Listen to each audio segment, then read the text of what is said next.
What up, and welcome back to LSU Live. Football is here. Week 0 is officially here in college football. We got real life games that mean something. The NFL preseason, that's cool and all, but we have real life, meaningful games starting this Saturday. Shout out to Jaguars, Southerners, kicking off their season on Saturday. But of course, this is an LSU show, and LSU is now officially in preparation mode for Clemson. They won't be starting this week, but they'll be starting in week 1. I don't know why we have 2 different starting weekends for college football, but whatever. I'll take what I can get. Um, got some news developing at practice. Got some tinkering going on with the lineups. But let's jump right into it. We got a lot to cover today. And we're going to start off with some announcements, some preseason awards for some of the Tigers. Starting with Weeks. Weeks was named first team AP All-American at linebacker. You also have Garrett Nussmeier making the second team All-American AP team. And Harold Perkins also making the second team All-American team. So congrats to those guys. And with that announcement, that makes a big game even bigger. Whereas Nussmeier was named second team, Clemson's Cade Klubnik was named first team All-American at quarterback. So you're getting the best of the best in week 1. We can't wait for that. We got 2 weeks to go. So let's see what's new at practice. Speaking of Nussmeier, no more sleeve. He's been wearing the sleeve for a while after a little injury scare. So he's not wearing the sleeve. He looks comfortable. He looks 100%. Doesn't look limited in any way. As far as his movement, no individual drills for weeks today, but it looks like they're just trying to manage him, trying not to put too much on him too fast. Perkins looked to be fully healthy coming off his injury from last year, but he was out today. So we're not reading too much into that so far. It could be just a load management type of deal, but most likely it's going to be some just preventative measures being taken, keeping those guys out. Won't speculate too much on it. We talked about Jakeem Jackson last week. Cornerback Jakeem Jackson transferred in from Florida. He's been having a great camp, but he was also limited today. We found out he's got a hamstring issue. So considering the depth they have at that position, you don't want to rush Jackson back too fast. With hamstrings, it's tricky. Sometimes you try to rush back too fast and you end up aggravating it. But hopefully he won't be out too long because you got obviously a big opponent coming up first game. Now, got the injuries out the way. So we got some changes on the first team O-line lately. And depending on how you interpret the changes, it could be good, it could be bad. But starting left to right from tackle to guard to center, guard tackle again. Today at left tackle, you had Tyree Adams, of course. The big change was Paul Mabinga was running with the ones at left guard today. Center, you had Braylon Moore again, right guard Thompson, and at right tackle, you had Carius Kern at the right tackle today. So you've been seeing Kern getting some reps at left guard and at left tackle. This is the first time we've seen him run first team at right tackle in for Weston Davis, who was a redshirt freshman. Expected to take on that role this year. So when it comes to the shuffling along the O-line, the bad thing is you're still seeing guys shifting in and out at left guard. DJ Chester hasn't been able to lock down that role. And you're not even seeing Cohen Eccles, who was one of the main guys who was stepping in for him at left guard. So you want to see somebody take control of that. But the good thing is Mabinga does have starting experience. He had some ups and downs last year, but he's got experience, and he did look better as the year progressed. He looked overwhelmed early on with his experience, but as the year went on, he looked better and better. Another positive to take away from these changes is Carius Kern's development. So you got a true freshman, the top player out of Arkansas, top 3 interior offensive lineman nationally. So with him to get reps at the ones at right tackle, It says a lot about his physical development to be ready to play. You've seen him get reps at left guard. Now you've seen him get reps at right tackle. So it tells you that the staff wants to get him on the field in some capacity. Brad Davis wants him on the field. He feels like he's ready. It's just a matter of where. So that's encouraging for me. If they think that highly of Carius Kern to try to work him in so early, and this guy's got a bright future. You haven't seen a freshman come in and start on the O-line since the Will Campbell and Emory Jones of the world. And I'm not saying that he'll be like those guys, and I don't want to put that kind of pressure on him. But to see Brad Davis being this intent on getting him in the lineup, in the rotation, it says a lot about him if you ask me. Now, moving forward, you still have 2 weeks. You still got a full week this week and you got next week. But you got to get somebody locked in at that left guard position because it's no time to play once you make that trip to Clemson. You also had some rotation going on the defensive side of the ball, some changes. And it's not as concerning on the defensive side of the ball because, to be honest, they've been more impressive on the defensive side of the ball. They look to be very deep at almost all levels, not quite as deep at the linebacker level, but at on your front four and then your secondary, you're as deep as you've been in years. Starting with their front four, today you had Jacobian Guillory and Dominic McKinley running with the ones at defensive tackle, where you've seen Bernard Gooden earlier on in the fall camp at first string. So that's just, again, it's encouraging. It's telling you more about Guillory and his recovery from last year and the major injury he had. If they're thinking about him running first team, that means he's healthy. Like I've said before, Guillory brings a different element than the rest of the guys at D tackle. He brings the size, the physical nature, and the strength. Not just a big body. Like he moves the pocket. It's noticeable when he's in the game. He pushes the pocket back. That pressure up the middle is hard to work around as a quarterback. And Guillory is a difference maker against the pass and the run. He's not gonna quick twitch. He's not gonna be super athletic as far as getting by people, but he's gonna push the pile, and you need that in every defense. Another thing we saw on the defensive side of the ball was P.J. Woodland starting at cornerback opposite Mansour Delane. So we know Delane, the Virginia Tech transfer, is gonna be one of your starters at corner. We keep bringing up the same name, P.J. Woodland, unheralded guy, came in 5'11", 160. Well, he's repping with the ones in the same cornerback room that has Ashton Stamps, who's started for 2 years. You got DJ Pickett, the top rated cornerback, 6'5" in the country for the class of 25.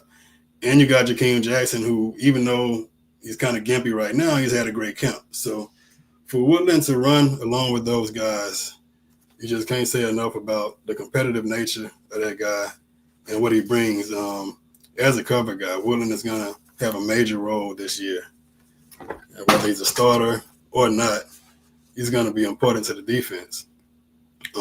At defensive end, we continue to see Jake Pyburn and Gabe Relaford. And those two have been constants. You brought in some great defensive ends like Patrick Payton, but one constant that we've seen on that defensive line is Pyburn and Relaford. And Relaford, sophomore, out of Shreveport, I'm expecting big things from him. I'm expecting Relaford to really turn it up a notch and be the pass rusher that we need him to be. Considering Pyburn, even though he's had his moments at camp as a pass rusher, he's mainly a run-stopping defensive end. He's a physical presence at defensive end. So Relaford's really going to have to be a force as far as rushing the passer on every down. And I'm sure on third down, you'll see some more variations for getting guys like Peyton from Florida State in the game. But having those options it just speaks to how deep the defense is, and I feel like a broken record almost, but you can't say enough about how deep this defense is, and it's so important because for one, you're going to have injuries, but other than that, it just gives you more options. When you have more guys at every position that you can trust on the field, it gives you more options as a defensive coordinator. And I just want to run through the second team today. We're going to look at the second team defense just to give you an idea of how deep this defense really is. Just like the first team, we're going to start going defensive end, D tackle, D end, and at one defensive end, you had Patrick Payton. The guy had 14 and a half sacks and 14 and a half tackles for loss and 7 sacks as a sophomore. He's now a senior. That was at Florida State, but it just gives you a glimpse into his athleticism and what he brings to the table. This is a second team guy who had a 7 sack season. At D tackle, Bernard Gooden, your USF transfer, who's been, unblockable at times this fall camp. At the other D tackle, you have Ahmad Bro. Bro is a sophomore from Ruston. He started for you last year, and now you got him second team when he started as a freshman. You know he didn't get worse. It just tells you about the depth of the team. The other defensive end is Jamari Butler, transfer from Nebraska, who started for them. At linebacker, you have Tyler Singleton. I mentioned him a couple shows ago. Singleton, sophomore out of Manny, redshirt freshman, out of Manny. Very athletic guy, former high school safety, and he's bringing some depth to that linebacker position that you didn't know if LSU was going to have or not coming into the year.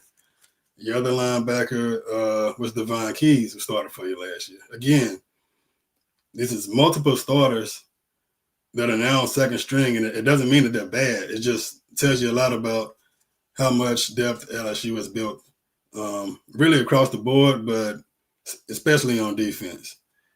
At cornerback, you had Stamps. Stamps started for 2 years. I just said it. 2-year starter running with the twos on defense at cornerback. DJ Pickett, all-world, Superman, 6'5". He's on Twitter jumping over people, getting interceptions. How often do you see a 6'5" corner, but dude's an alien. He's going to play.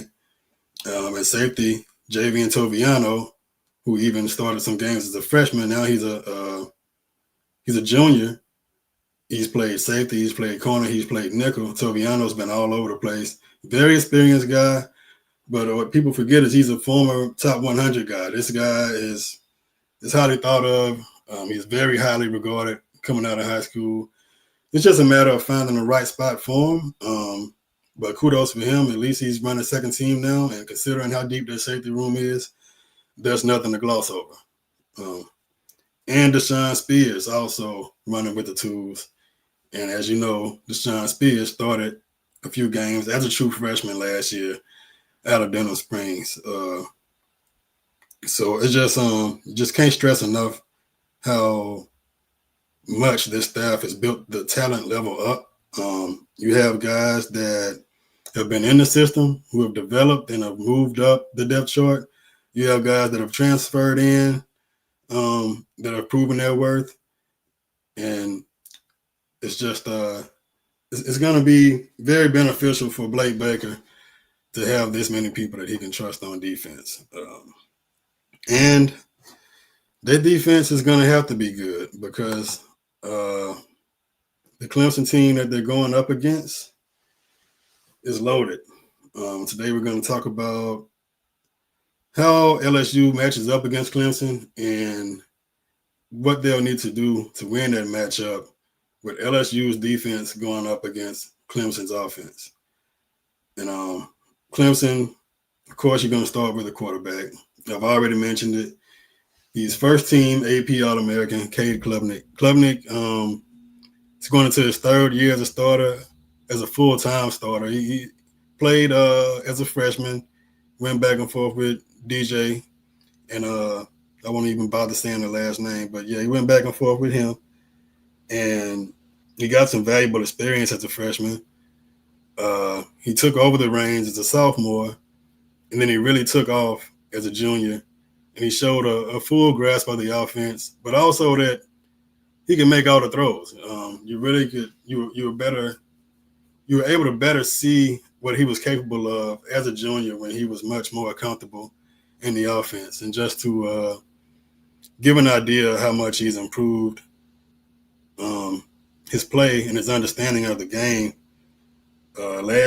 His sophomore year, his first year as a starter, he threw 19 uh, touchdowns and 9 interceptions, and that's respectable. First year starter, you can't expect too much more from that, too much more than that. And also, you were questionable at the skill position, so it's not like he had a lot of great weapons around. So 19-9, it's not bad. His junior year, he gets 2 big-time recruits at the wide receiver position, and he gets a steady running game, a physical running game that can lean on. So you went from 19-9 to 36 touchdowns and 6 interceptions. So that's a huge jump. That's a huge jump in production for Cade Klubnik. Klubnik is a guy. He's not super big. He's around 6'1", but he can make every throw. He's got plenty enough arm strength.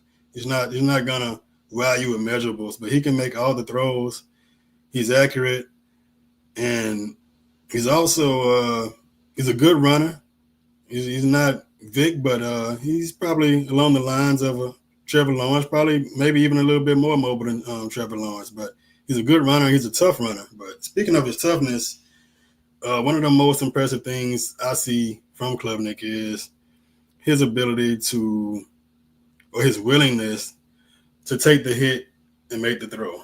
So when it comes to Klubnik, it won't be enough to just get pressure on him. You got to get to him. You'll have to sack him. He'll take the pressure. He'll take the lick. He'll make the throw. He's shown it time and time again.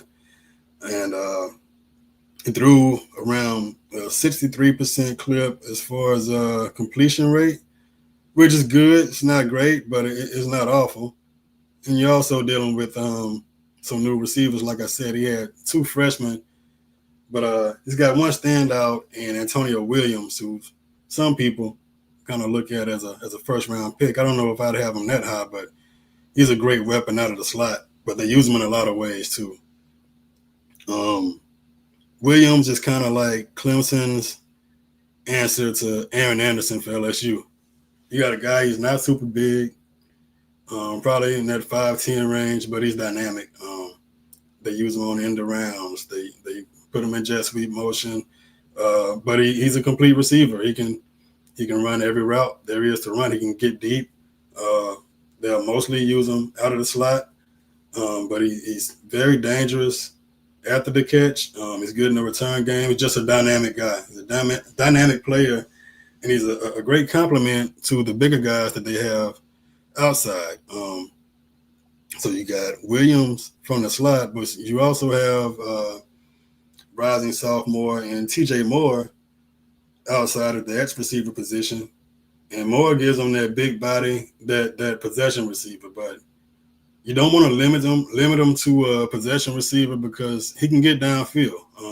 He's a guy that averaged around, I think, close to 15 yards per catch. So Moore is a big body, but he's a fast guy. He doesn't really get credit for being fast because the other rising sophomore in Bryant Wesco was a bigger downfield threat last year. So you get Wesco back too. So you got 3 guys on that Clemson team that could honestly be all conference types in the ACC. I mean, not just the ACC, but that's where they're playing now. So that's what I talk about.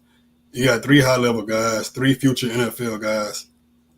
And it's going to be a big challenge, but LSU will be better equipped to face that challenge than they have been in years. I keep going on and on about the depth, but this is going to be the best secondary that LSU has had probably since 2019. And it's definitely going to be the best defense overall that they've had in quite some time.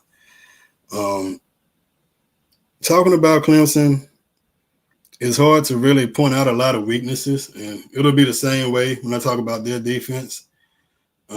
If you can come up with a weakness on this offense, it might be at running back. They lost their running backs, their starting running back from 24. He got drafted. He's with the Cowboys now.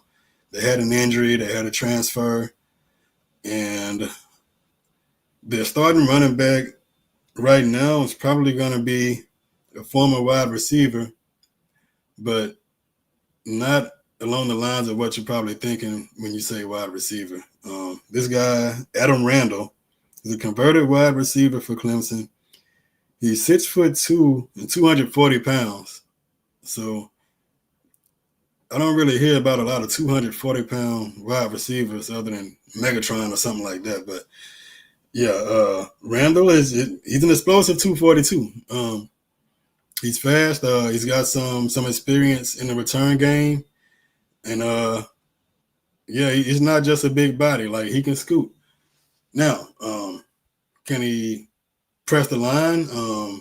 His acceleration out of the backfield, I would think it'll be sufficient, but I haven't seen him play a lot of running back. So time will tell. Now, the good thing for Clemson is they don't have to depend on their running game when you got a quarterback like that, when you got receivers like that.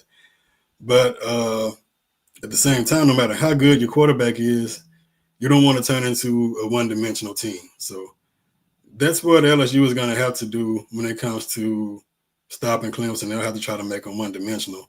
But more on that later. We'll talk about the matchup later. I want to go through the rest of Clemson's offense just to give you an idea of what LSU is facing from a talent standpoint. So you got NFL quarterback, NFL wide receivers. Got a question mark at running back. The offensive line. On the Clemson offensive line, it's going to be similar to what you saw from LSU's offensive line last year. And not so much in terms of talent, but in terms of experience. You got 4 out of 5 starters coming back on that offensive line. They're a highly regarded group. PFF has them as a top 10 offensive line in the country. Greg McElroy has them as a top 10 offensive line in the country. So, that can mean a few different things. I don't look at PFF as the Bible of college football, but it does tell you that you have competent guys and they're all coming back. So you also got chemistry and you got experience playing together, which is invaluable on the offensive line. That means, you might beat them, but you have to physically beat them. You can't rely on tricking them with stunts and stuff like that. It's just going to have to be one-on-one wins. Not to say that you don't try any of that, but for the most part, you're just going to have to physically beat the guy in front of you when it comes to this Clemson O-line. Also, their offensive line coach is Matt Luke. So if you're an LSU fan, you might remember Matt Luke from being a head coach at Ole Miss. Before becoming head coach at Ole Miss, he was the OC at Ole Miss. But anyway, this is a decorated guy. He's a proven guy as an offensive line coach. And at the very least, you can expect this offensive line to be technically sound. Like I said, you can't expect them to beat themselves. You got to beat them. LSU might be equipped to do that this year. Early returns on that D-line is looking good, but it doesn't mean anything until toe meets leather on 8:30. So what you're seeing in camp is encouraging, but the LSU Tigers, they have to prove it on the field. And that's going to be a very critical matchup for LSU. If you want to stop that offense, it's going to start with disrupting that O-line and getting to Cade Klubnik. So if you want to get to Cade Klubnik, you have to get him in obvious passing downs, obvious passing situations. So as always, it starts with stopping the run. You got to stop the run. As I said, Clemson has a bit of a question mark at the running back position. Doesn't mean that they'll be bad, though. So it doesn't mean that LSU can just show up and expect to stop that running game. You got to put the effort in. And if you don't stop the running game, I got a very, very slim chance of LSU going to Clemson and winning, because if they can run and they can do whatever they want. We know what Clemson can do. So you got to make them one-dimensional. And I say that you want to hold them under the 125 mark, considering that you got a new running back. You don't really, your chances are great if you let him go off on you, but you also got to consider Cade Klubnik's mobility. So between both of them, between your running back room and Klubnik, you want to hold them to under 125. And I know that doesn't sound like a lot of yardage for a whole team. It's not that hard to keep one back under 125, but it's a big number. And when Clemson struggled last year, they were held below that for the most part. You even had a loss where they like Texas, where they ran for more than that. But in most of their worst games, they ran for less than 125. And by the way, that wasn't Texas. That was somebody else. But if you look at 3 losses last year, Pitt held them to 58 yards. SMU held them to 64 yards. And Texas held them to 76 yards. So that's about where you need to be. Now, I'm not asking LSU to hold them under 80 yards. I think that's asking a bit much. It's not impossible, but that's asking a lot out of your defense. But if you hold them under 125, that's my magic number as far as keeping this offense in check and keeping Klubnik from getting too comfortable in the pocket. You definitely want to make it hard on him. Like I said earlier, this is a guy that he deals with pressure. He'll be in his 3rd year starting. So he's seen a lot of different pressure packages.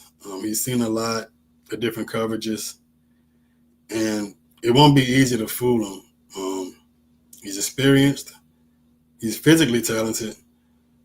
So you got to sack him. It's not just getting to him. It's not just rushing throws. You got to sack him, because they got a good OC at Clemson, and they can adjust too. They'll do a lot of quick routes. They'll speed the tempo up when they need to. So you got to get him out of that comfort zone. Now, when he does have time to throw, I think one of the biggest matchups for LSU is going to be Antonio Williams. He's not only their most experienced pass catcher, but he's also, I think, the toughest matchup for LSU. LSU has a lot of long corners. You got guys over 6 feet. You got physical guys like Stamps who developed in the weight room over the past few years. You got Delane, who's got a lot of experience. Matter of fact, Clemson pretty much avoided Mansour Delane for the most part when they played him last year against Virginia Tech, when he was at Virginia Tech. And when they did throw at him, he made plays. So you're not expecting him to go at him a lot. But Antonio Williams is a guy that you can move around. He'll be in the slot. You can put him in motion. So first you got to know where he's lining up to stop him. But even once you know where he's lining up, you got to match up with him. He's a problem. He's a super quick guy. So I would expect LSU to play a lot of nickel in this game. Now, being that I'm expecting nickel, it doesn't mean that Perkins won't be in the game that much, because, Perkins is a star. You don't have a star in the game when you're playing nickel, but Perkins is a guy that you can move around. You can also put him at linebacker or rush in. So I'm expecting LSU to try to get the best coverage guys on the field. So I'm expecting a lot of nickel in that game. And one of your starting safeties in Tamarcus Cooley has extensive experience at the nickel position. He's a good cover guy. But you have options, especially if you stop the run. You don't have to so much worry about having a nickel that can help you a lot in the run defense. Now, ideally, that's what you want, but you can put a priority on your pass defense in this case. So you can also, other than Cooley, you can have Woolen in the game. Delane also is a guy that's played nickel, so you could shift Delane over to the slot and bring Jackson in, or Stamps in and Pickett in, or Stamps and Woodland on the outside. You got some options, but I think I would lean towards Woodland or Delane in that nickel spot to kind of stick with Williams. Also got a magic number for Williams. I think you want to hold him to under 60 yards. Now I've talked about how dynamic he is. So you could look at a guy like Williams. He could easily take a catch and break one and get 60 yards in one possession or one play. If he does break a big one, you just want to limit that. It's not so much about the yardage. You don't want him to impact the game and flip the field consistently over the course of the game. And it's not to say that there are other receivers aren't dangerous too. I just think that LSU matches up better with those other receivers with the length that they have. If LSU doesn't have anything else, they have long cornerbacks, they have fast cornerbacks. So you got some tall, lengthy guys who can get down the field, some physical guys who can match up with your 200+ pound receivers like a TJ Moore. So your biggest deal is going to be stopping Williams, getting a Klubnik. That doesn't guarantee you anything. You can do everything right. I'm going to tell you, Klubnik is the type of quarterback who can still make a play. He can put it in a tight window. The perfect pass is going to, unfortunately, for the defense, beat the perfect coverage. This is just what it is. The quarterback knows where he's going. The receiver knows what he's running as far as a route. So you can play good defense and still get burned. But if he's on his butt, then he can't throw it. So pressure is going to be one of your bigger keys for me when LSU plays Clemson. So moving on, next week, we'll go over the LSU offense against the Clemson defense. And you got a talented unit. I've talked about that defense a lot. But this LSU offense can present a lot of problems, especially if they get the interior of that offensive line where it needs to be. Will Mabinga step up and take that spot? We don't know. But it's looking like a Mabinga and DJ Chester battle right now. But you still got 2 weeks left of camp. So we'll see how it plays out. Till the end, enjoy your weekend. Please like and subscribe. Enjoy your football on Saturday.